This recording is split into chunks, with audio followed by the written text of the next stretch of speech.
To start with today, I want you to think about the last time you said something you immediately wished that you could take back. Not a dramatic moment necessarily. It might have been something small. A comment that you made at the dinner table that landed maybe a bit harder than you meant it to. A message that you sent in frustration before you had thought it through. A word in an argument that went somewhere it was never supposed to go. And the moment it came out of your mouth, you knew. You knew before the other person even reacted. We've all been there, and most of us have been on both sides of that. This issue is exactly where James is going in chapter 3.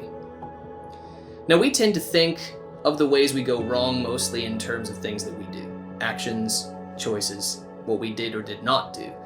The tongue rarely makes that list, and yet if you sat quietly for a moment and thought about the damage done in your relationships over the years, my guess is that a significant portion of it came from something not that you did with your hands, but for something you said with your mouth.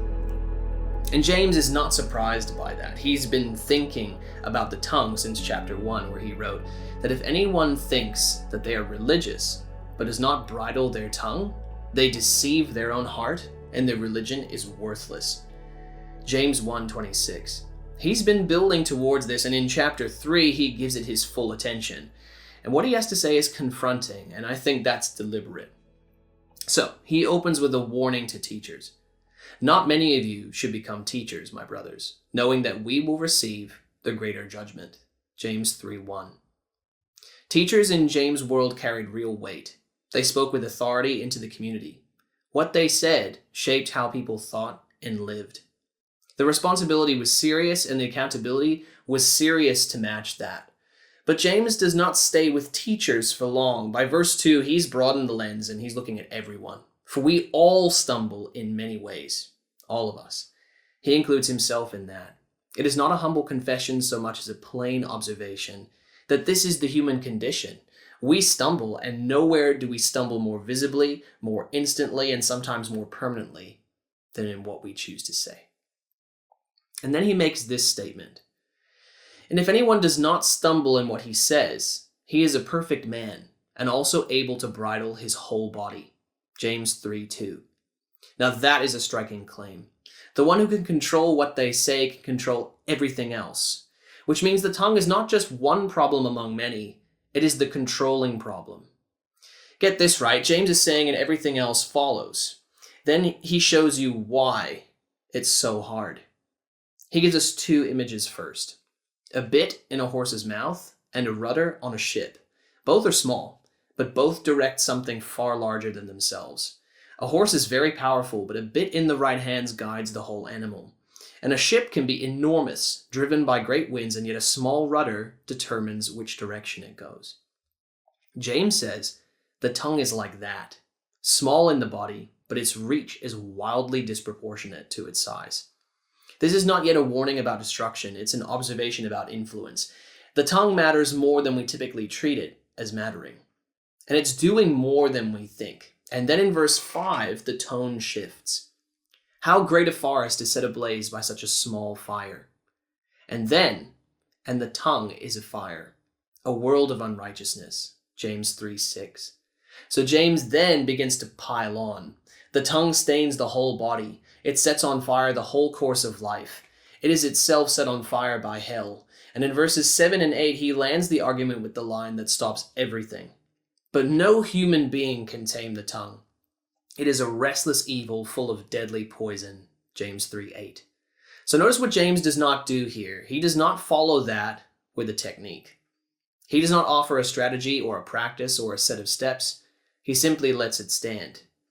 So this is more lament than instruction, and I think that's also deliberate. He wants the weight of the problem to land fully before anything else is said. Because if you've not really felt how serious this is, you won't be taking the next part seriously either. So then, he arrives at the heart of the issue, verse 9 and 10. With our tongue we bless our Lord and Father, and with it we curse people who are made in the likeness of God. From the same mouth come blessing and cursing. My brothers, these things ought not to be so. James 3:9 and 10. This is James' deepest move in the whole passage, and it's worth slowing down a bit to notice. The people we speak against, whether they're dismissively, harshly, carelessly, are people who carry the likeness of God. That's not a polite way of saying they have value. It's a specific theological claim. When God made human beings, he made them bearing his image. And that image was not entirely lost in the fall. It's still there. Every person you will speak to or about today carries something of the likeness of the God you prayed to this morning. So when the same mouth that blesses God turns around and tears down a person made in God's image, James says this is not just rude or unkind or socially awkward. It is a contradiction at the deepest level. It does not make sense, and it ought not to be. He makes the point with 3 quick questions. Does a spring pour forth both fresh water and bitter water from the same opening? Does a fig tree produce olives? Does a grapevine produce figs? The answers are all obvious, and that's precisely his point. What comes out of us should not be 2 completely different things depending on who we are talking to or how we feel at the moment. So he ends the passage there, in the tension, without resolving it. And that tension is worth sitting with, because James' deepest challenge here is not just behavioral, it's diagnostic. So what does the way you speak about people tell you about what you actually believe about them? Not what you say you believe, but what your words reveal you believe. The person you spoke about with contempt, the one that you dismissed, the one you reduced to their worst moment or their most irritating quality, James is asking, do you actually see them as someone made in the likeness of God? Because your words suggest otherwise. That's a harder question than, did I say something I shouldn't have? It reaches further back, and it is worth sitting with honestly rather than answering too quickly.